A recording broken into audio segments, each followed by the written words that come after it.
Garten of Banban has taken the internet by storm in the past month.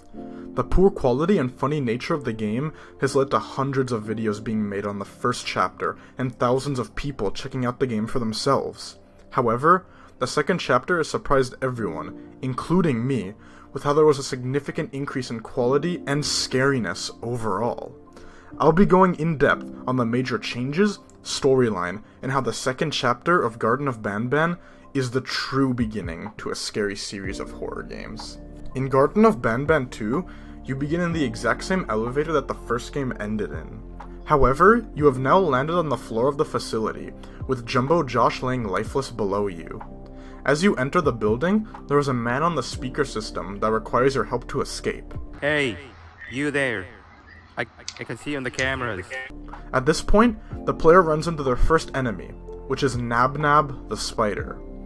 The goal is to grab a keycard that unlocks a room while following specific arrows in a storage facility, before Nab Nab catches you. Finishing this frees Banban, who quickly knocks the player out and takes him to a medical building. After doing some tasks with the drone, you run into a corridor where many monsters lay lifeless on the floor and on hospital beds. On the right end of the room, there's a colossal monster that attempts to catch the player with its arm. Let us go. The player then has to collect the blood of every monster with a syringe and to fill up a glass jar.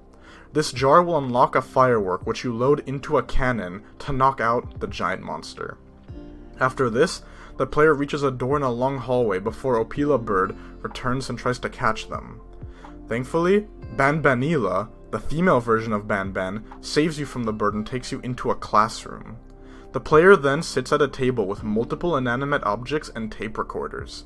They must then click on the correct tape recorder for each question asked, or else Banbanila will attack them.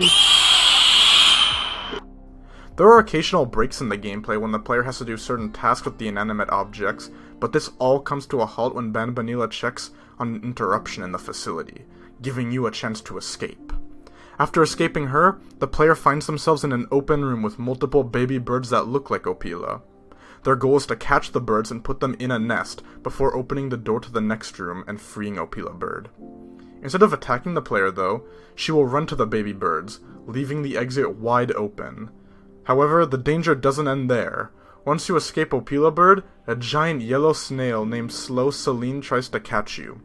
During certain intervals, she will extend her eyes and look around the areas, which will let you progress forward. However, if you move while she is looking forward, Celine will immediately rush towards you and kill you. Once escaping her, the player is in a pirate-themed room where they must collect shells to unlock a treasure chest. Doing this will award the player with a keycard. Additionally, you will have to load fireworks into the cannons and do a timed minigame, where you must aim the cannon at the correct buttons and fire. Doing this will unlock the back door in the room, where you must then complete a very long obstacle course. Finishing this brings the user into the endgame, where Banban arises from an elevator and frees every single monster. Jumbo Josh and Banbanila rush towards the player as they try to escape through the hallway. Thankfully, pressing a button on the side of the final room will open a hole on the top ceiling. You then have to wait for Banbanila to cross a certain point in the hallway before Jumbo Josh grabs her. The game ends with the player boarding another lift before it descends further down the facility. Now, while Garten of Banban II is better than the first game, it still has a ton of problems. For example, the in-game tasks. Throughout my playthrough of the game, I was required to complete various minigames and challenges by myself and with the drone to progress further. The first time I encountered these annoying tasks was inside of the office building. I had to open a door to obtain a keycard, but in order to unlock the door, I was forced to discover a pattern on the desks by pressing buttons in a specific order. This took me a solid 15 minutes to complete by just guessing and checking every single time I clicked a button. There was no logical explanation as to why the buttons were set up that way, or any clear way on how I could even solve it. I mean, I honestly thought the Euphoric Brothers just set this task up so that their game gets more playtime.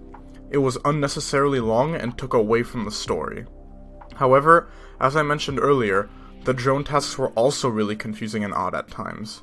When I reached the storage facility that Nab Nab resided in, I was supposed to call my drone to break windows in order to push a button? I mean, this part of the game really made no sense. In the hospital area, the drone is required to open blocked windows and progress in a way that makes sense and moves the story forward. But this task in the facility was just out of the ordinary. I mean, are the developers implying that the factory workers have to break a glass window every time to get a keycard? Or is the keycard like an extra emergency copy in case another one is missing? There could have been ways to explain this.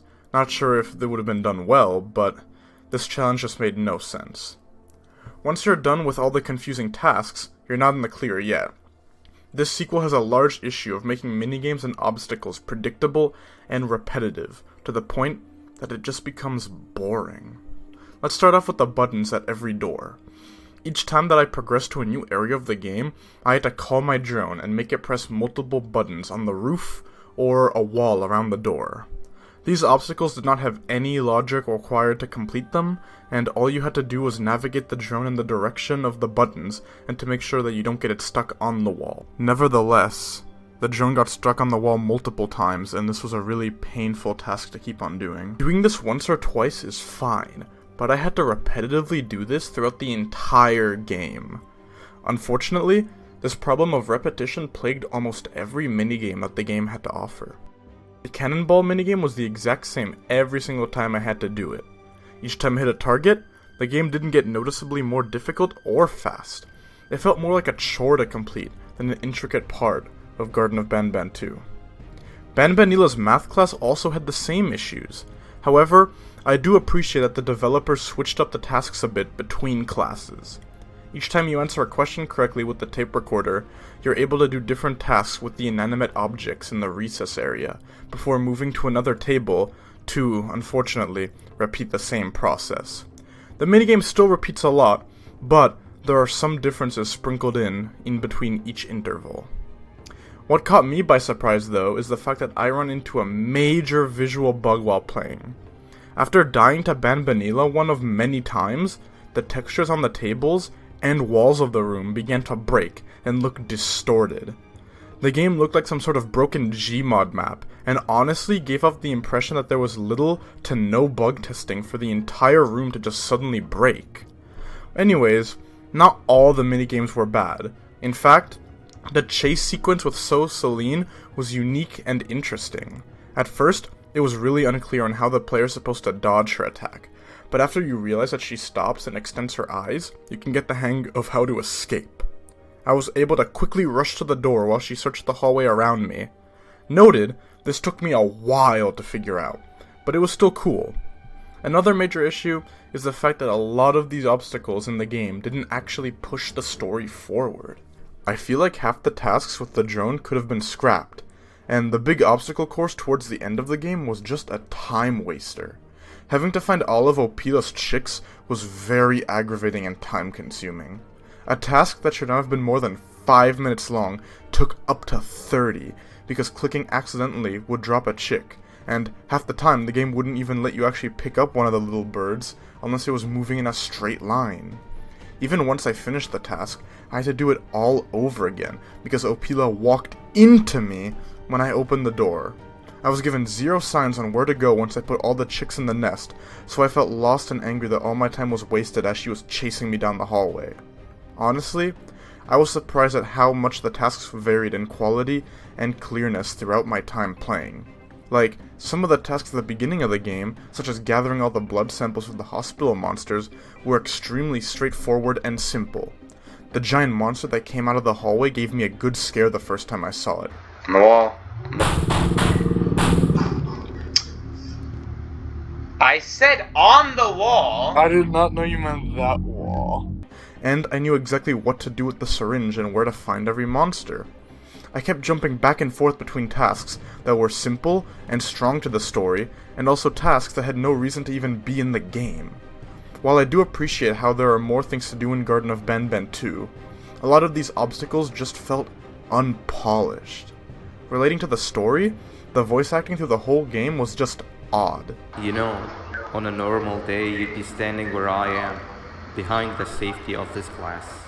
Now, I completely understand that the Euphoric brothers are a small team who do not have a ton of supplies.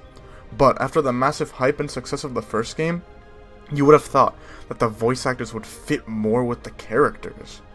Banban's voice sounds very casual and chill. There's no monstrous or malicious intent at all. Throughout each scene, he does not change between levels of volume or emotion. However, I think Banbanila has a much more fitting voice. You can see her in a calm and angry manner during her minigame, and also towards the end of the game. While I do think it would be nice if it sounded more eerie and quiet, I think it fits her a lot. However, the voices for both of these characters are very different in quality, and there should be more cohesiveness with the style and standards in the game. I think the very peak and strongest part of the game, though, comes at the very end, once every obstacle is cleared and the player has some time to breathe. The room with the spinning cake and the dialogue with Banban sets the scene for a scary event to happen. I don't think we'll be seeing a feel of it. You've been a bad student. Yep, you're dead. Run! Run! Don't look back! Oh my god! When every door began to open in the room, I was terrified and instantly dashed to the hallway. Seeing Jumbo Josh reach his arm out of the shadows and Banbanila running behind me was super frightening. The chase sequence was really well put together, and the fact that I got to get rid of Banbanila at the end of it was satisfying and scary at the same time. This scary encounter with two of the main characters in the game was a perfect send-off to Garten of Banban II, and I enjoyed it a lot. As the title of this video insists, the game does have exciting and stressful moments that make it really enjoyable at times. The slow Celine and Opila bird chase sequences also caught me by surprise, and honestly made me excited to progress the story. Sure, it isn't as high quality as Poppy Playtime or Doors' chase sequences, but it fits the game well and was still very spooky. Artistically and technically, there's a lot of improvements to make. Many parts of the game require an unnecessary amount of content to be downloaded, and most of the monsters and props have buggy textures and messy 3D models. I mean, Twitter user ML Spence actually highlighted a lot of the background issues with how the monsters are created and showed various examples for each one. The textures for every monster could be improved, and their animations could use a lot of refining to really make the game stronger. I know I've said this in the past, but the Euphoric Brothers still have a long path of game development to go on before Garten of Banban can be truly polished. At the end of the day, there's still a small team of indie developers who put clear effort into their second game in their series. If the Euphoric Brothers are watching this, I hope you take everything listed in the video as constructive feedback to improve the game. Despite the flaws throughout the gameplay, Garten of Banban II was considerably stronger than its predecessor, and even other games by the same company, such as Egghead Gumpty. As of the making of this video, Garten of Banban 3 has been announced, so expect an in-depth commentary and review of the game once it releases, and thank you for listening.